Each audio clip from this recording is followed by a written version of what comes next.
Benzene हा केमिस्ट्रीमधला अतिशय दुर्लक्षित आणि अंडररेटेड कंपाऊंड किंवा अंडररेटेड मॉलिक्यूल आहे, असं मला वाटतं.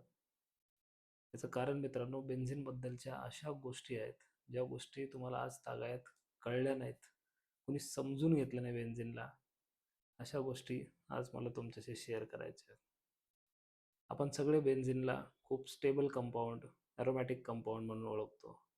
पण बेन्झिनच्या मनामध्ये चालू असलेली घालमेल तुम्हाला कधी कळली का? बेन्झिनच्या मध्ये जे 3 बॉन्ड असतात, ते बॉन्ड स्थिर असतात का? कधीच स्थिर नसतात. आपण म्हणतो की बेन्झिनमध्ये कॉन्जुगेटेड सिस्टीम आहे. कॉन्जुगेटेड सिस्टीममुळे बेन्झिनला काय काय सहन करावं लागतं माहिती आहे? त्याचा एकही बॉन्ड स्थिर नाही आहे. तुम्ही कधीच नक्की सांगू शकत नाही की बेन्झिनची बॉन्ड ऑर्डर 1 आहे की बेन्झिनची बॉन्ड ऑर्डर 2 आहे. वर बघितलं की वाटतं इथं single double single double single double bond आहेत. पण मित्रांनो, कुठलाही बॉन्ड त्याचा ना धड सिंगल आहे ना धड डबल आहे. बेन्झिन नेहमीच असा सिंगल आणि डबलच्या मध्ये दीड बॉन्ड आहे बेन्झिनमध्ये. आणि त्यातला कुठलाही बॉन्ड असा स्थिर नाहीये. तो सतत फिरत असतो, सतत डिलोकलायझेशन डिलोकलायझेशन. वरवर पाहता बेन्झिन तुम्हाला स्थिर दिसत असला तरी बेन्झिनच्या आतमध्ये बॉन्ड्सची घालमेल सुरू आहे. बेन्झिनच्या आतमध्ये खदखदत असलेलं दुःख आजपर्यंत या जगाला कधी कळलेलंच नाहीये. बेन्झिन चेहऱ्यावरती हसू ठेवून मनातलं जे दुःख आहे ते दुःख लपवत असतो. तुम्हाला वाटतं की बेन्झिन ॲडिशन रिॲक्शन देत नाही. बेन्झिनने जर ॲडिशन रिॲक्शन दिली तर बेन्झिन तुटून जाईल, बेन्झिन खचून जाईल. त्यामुळं बेन्झिन त्याच्या अवतीभोवती असलेले छोट्या छोट्या प्रोटॉनचा त्याग करतो. पण बेन्झिन त्याच्या अंतःकरणापर्यंत कोणाला पोहोचू देत नाही.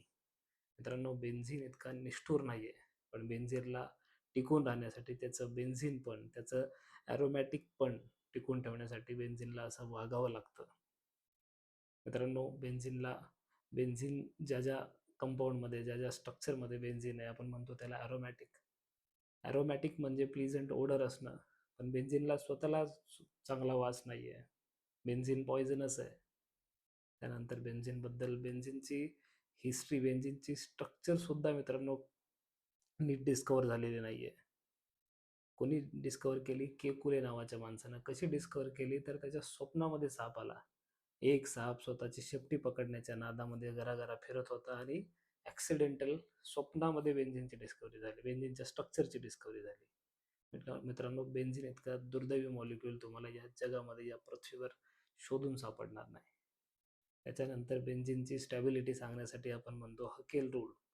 रूलसुद्धा बघा, रूलचं नाव हकेल आहे. लोक वाचताना त्याला हुकेल रूल म्हणतात.